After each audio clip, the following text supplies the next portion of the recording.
So, Liam Hartree here today, another episode of Presenting Champions, and today joined by a very special guest and a good friend of mine as well, Gavin Gwynne, the Mirth of Mexican. Today we're going to be talking about his British title win, because of course he is now the British lightweight champion as well as the Commonwealth and Welsh area champion as well, both at lightweight. And as many people will know watching this, I've interviewed Gavin before after he won the Commonwealth title and on the run up to the British title because it was his third time lucky, real life Rocky story. But now he's actually won the belt, so we're going to be getting the inside story of that fight. So yeah, thanks as always for coming on, champ. It's a pleasure. No problem. No problem. No problem at all. Awesome. Well, we're getting to the fight in a minute now, and we're getting to winning the British and finally achieving the dream. But before we do, there's a couple of other things. You were telling me the story just now about the new tattoo, and we were talking about that just before we started recording, and everything like that. Tell us a little bit about that, like the meaning behind it, and obviously it was quite painful, like you were just saying to me. So let's get the story behind that, shall we? It wasn't quite painful. It was very painful. Oh, everyone always says to me like I got a lion heart sort of thing.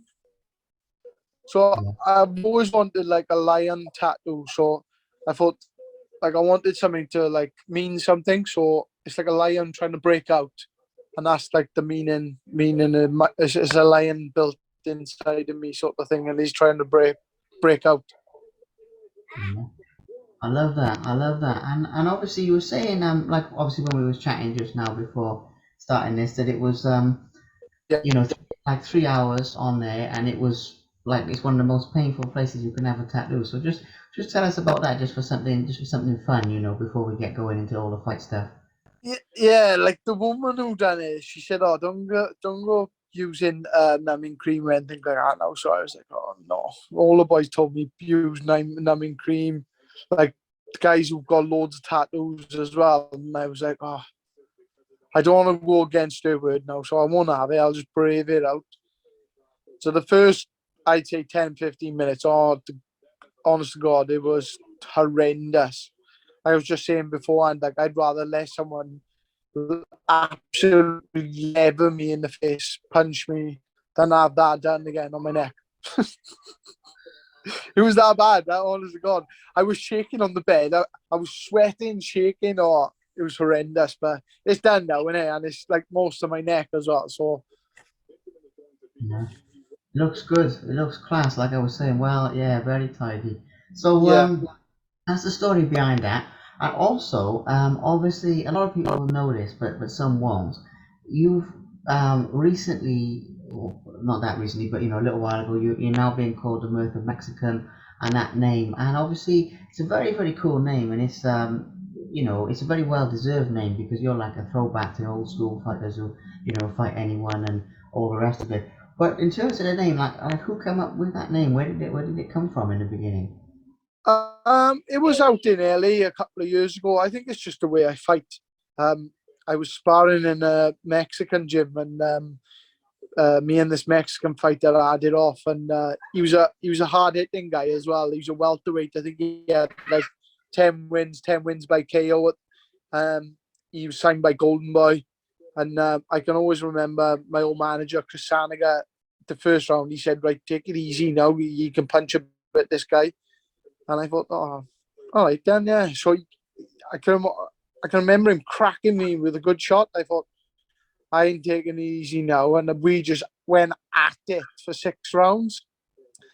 Yeah. And the guy, the trainer, he said, "Where you from?" Instead of saying Wales, isn't it? I said, "Oh, Bertha." We out in LA, and I said, "Oh, Bertha," and he said, "The Bertha Mexican." He said, "You fight like a Mexican," and it's just stuck from then. It's the way I fight. Oh yeah, yeah. Mexican all out, just well up for a fight, like. That's it. Yeah. I mean, it's a great name because it honestly suits you and like your fighting style and what you do and everything you mentioned there. Oh, that's class. That is. That's a cracking story. Fair play. That's brilliant. Yeah. So getting into obviously winning the British title, I mean, when we last spoke on here, you'd won the Commonwealth and you had fantastic Yeah, win. Obviously, before that, we did one of these with your British title challenges. Obviously with James Tennyson, Joe Cordina, and all the rest of it. But now you are actually the British champion. You've achieved your dream. And don't get me wrong, I know there's more belts to come and there's more big fights to come. He's back. sorry, but Don't. I tried to click end, and it ended this video. So Oh, don't sorry, worry. but It happens. It happens. Don't worry about it. No, don't worry. It does happen. okay. So anyway, what was I even? Oh yeah, so the British title win, basically, and just getting into it from the point of view of achieving your dream. And I was just saying at the time it cut off that obviously I know there's more big fights and there's more belts going to be Yeah. for you, but just taking a minute to look back at achieving your dream, becoming British champion. Walk us through your memories from the fight, what you enjoyed most about it, like anything you'd like to share about it, basically. Start getting into the fight. Um. Obviously, like first off, like I was confident going into the fight. It was a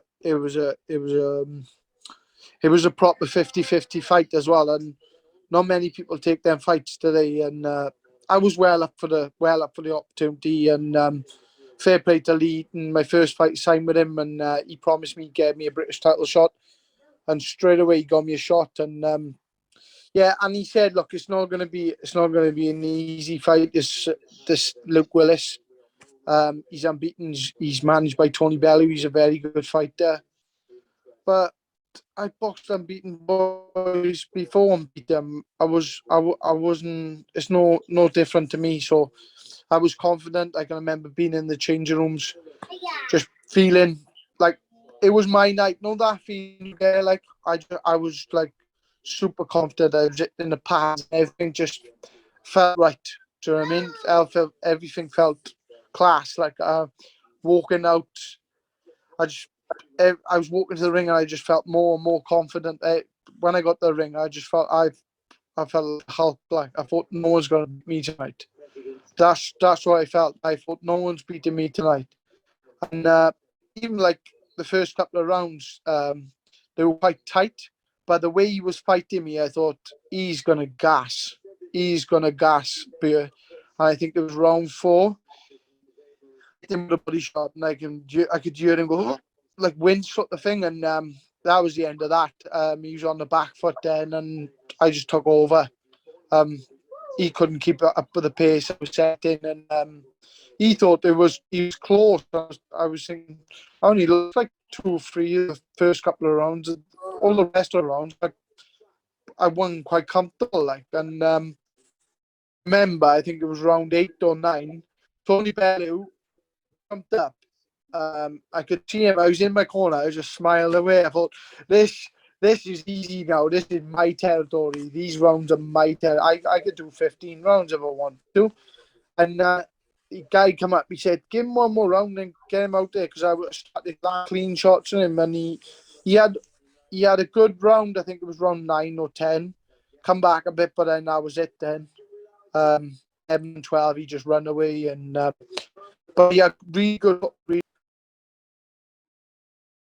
Then I knew no one was beating me, and like I even said to him after, I said you'll be back.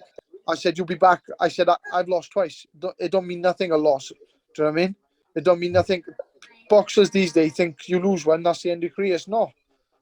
Do you know what I mean? It's not. You see really good boxers with like 8 or 9 losses. It don't matter. It don't end your career because you've had one little loss.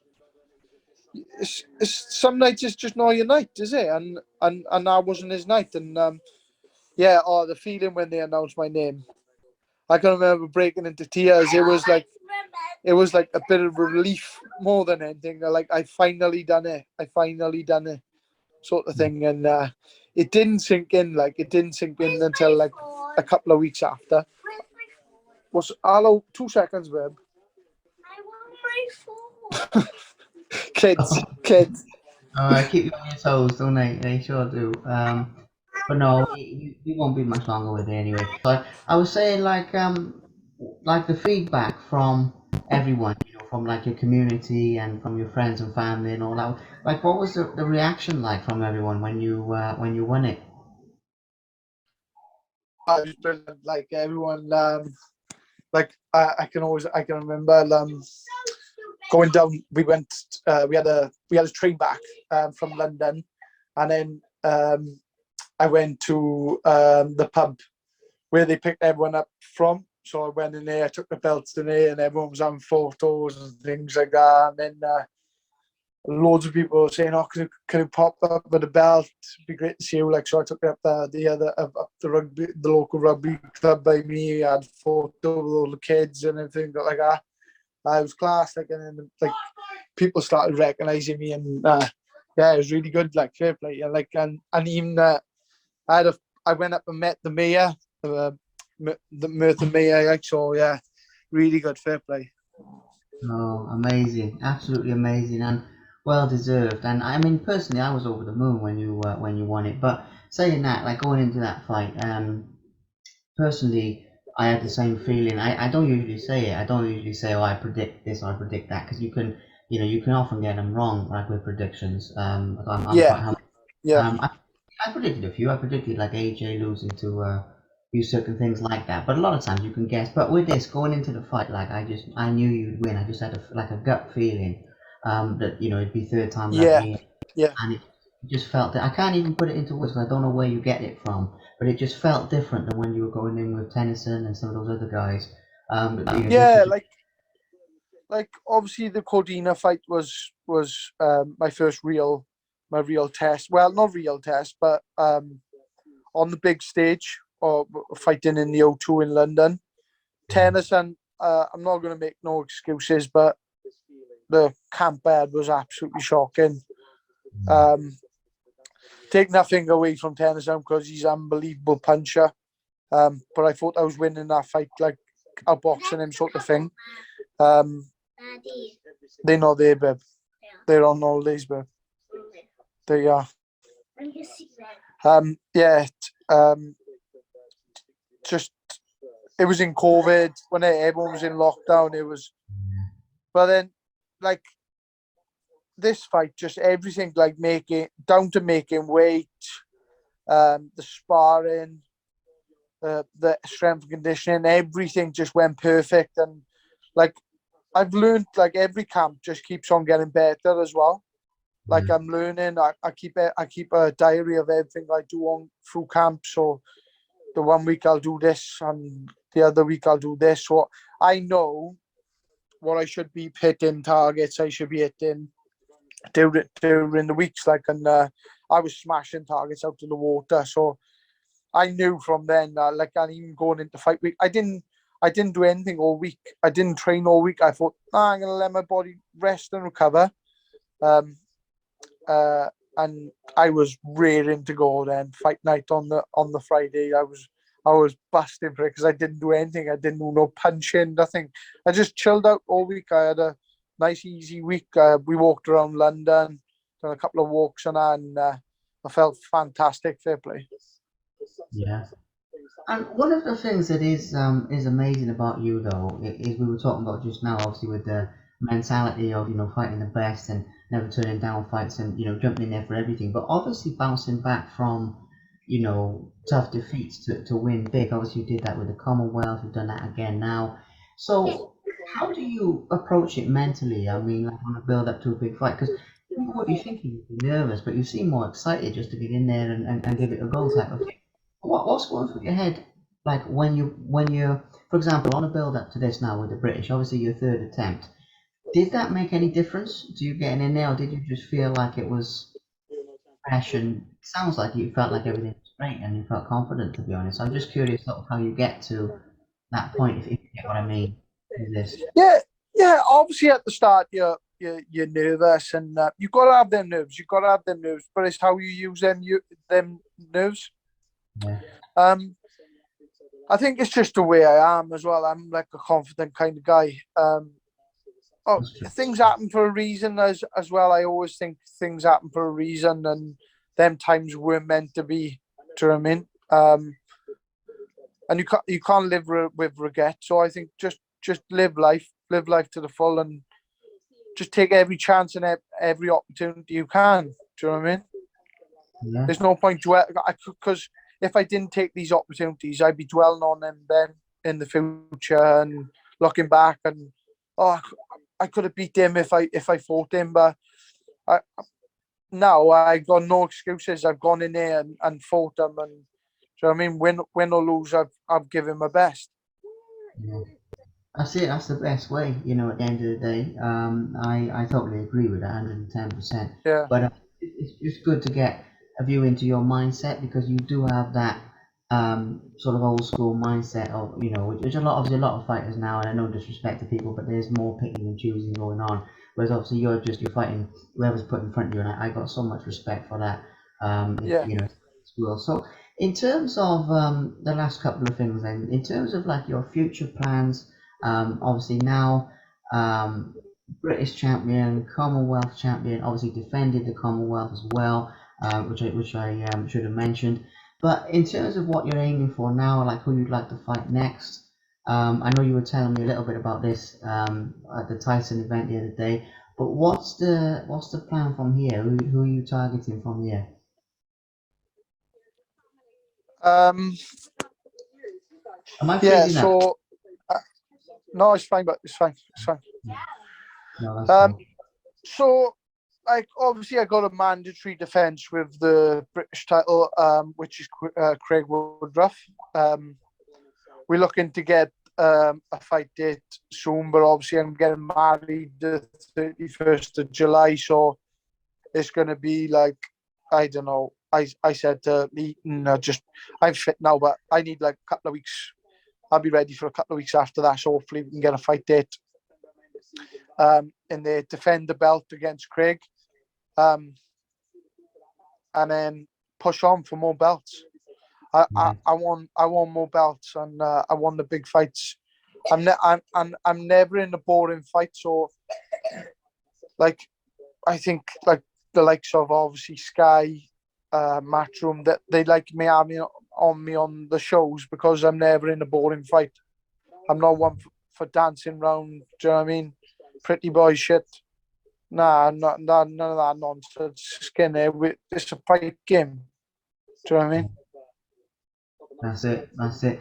And yeah, again, that's something I love about you. It's 100% true. Every fight is exciting, and every fight is, and obviously all your recent ones have been 50-50 and everything. But you were Yeah, always in fights, and it was quite strange actually, because even years ago when you was like still fighting journeyman and stuff, you still made it exciting, somehow. Never mind now, like when it's been you did like I remember being there for some of them, what's his name, Franz Alexander and people like that, and it was back and forth, and it was like bloody hell, you don't see that with yeah, like at that level. So never mind being in there now, yeah, fight like the big boys. Those are crazy exciting, and obviously yeah, yeah. beating fighters. It's brilliant, absolutely brilliant. But Good. that's the other thing. Like people are paying their hard-earned money to come and watch you fight. They don't want to see someone dancing around the ring and looking pretty sort of thing. That's why they like that. That's why the heavyweights get so much money because people love going to watch them because they're always going to see a knockout and blood. Do you know what I mean? It's a Yeah. gladiator sport at the end of the day. No one wants to see you dancing around the ring. Look like a fanny. It's true, man. It's true. I've seen a few. I tell you what. Obviously, doing all the photos and filming all the shows. Like you see a few, and they are dancing competitions. They're not fighting. They are tippity Ah, tap. But you only want to see people going at it, and obviously, yeah, it can still be technical. It can still have the sport hit not get hit in there. It yeah, doesn't have. definitely. But then you get some of them like they just don't want to get into a fight. They don't want to get it. Do you know what I mean? And they're the ones who are not going to go very far because as soon as they get caught with something, they're going to fold. Yeah, they're in the wrong spot then, isn't it? I mean, it's like a Yeah, pilot. definitely. Like a pilot being Yeah, trained 100%. or something. It doesn't work that way. But no, No. it's amazing though, champ. I can definitely see you continuing to move up the levels, and when you get the next title, whether it's European or whatever it is, we'll do another one of these, Oh, and we can. 100%. 100% with with the European title strapped round. I actually haven't showed you the trophy cabinet. Well, say trophy cabinet. Sound. Oh yeah, look at that, Stunning, beautiful. isn't it? Yeah, So my name is already engraved on that twice. Obviously against Joe and James Tennyson, but obviously they need that back. They need the British title back so they can subscribe a name on, yeah. And So so I they, just need to do it another couple of times and I get to keep it. yeah, that's it. Get some defenses in, and that'll be exciting as Yeah, well. No, it is well yeah, deserved. definitely. It's, Yeah. you know, Oh, and obviously I want to mention as well. Obviously one of my former opponents, Joe Cordina, a massive well done to him as well on winning the world title. I was there ringside. What amazing shot and amazing night. Fair play to him. Like, oh yeah, it was an incredible show. I mean, I was there as well as one of the photographers, and yeah, I mean the way in which he won that, being so decisive, because I thought he'd win it, but I thought it might go into later rounds than that. I thought it would be at least middle rounds, maybe seven, yeah, eight. I never thought he could carry power like that, but geez, when he let it go, he hit him because the first round he caught him with a couple of hooks and he was moving him. I Mhm. was thinking, geez, this guy can punch a bit. Like Joe's gonna have to be on his game all the way through here because he was the better fighter and you could see the more skillful fighter. You could see that Joe was, but I thought he's gonna win on points. That's what I thought, but Yeah, lined it up perfect and I don't think he'll ever throw a shot like that ever again. That was unbelievable. Probably the best knockout I've ever seen. yeah, it was exceptional, man. And I watched it back a bunch of times afterwards. But actually being in there, I mean, it was unbelievable to see, and Yeah, great moment for Welsh history. So, yeah, definitely. yeah, and I had a chat with Joe backstage as well after the fight, and did like a short interview with him, shorter than this, but just like a few minutes, and he was sharing his thoughts, and it was just amazing to be part of that.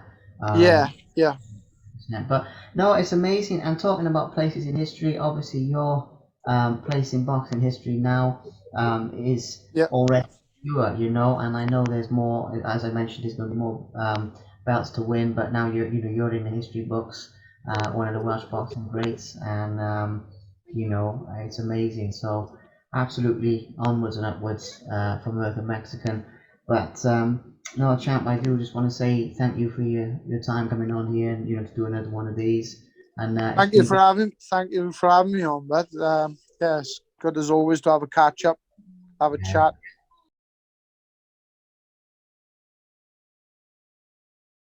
Thank you very much for watching. Please subscribe to the Simply Inspired YouTube channel, and there'll be more videos coming soon.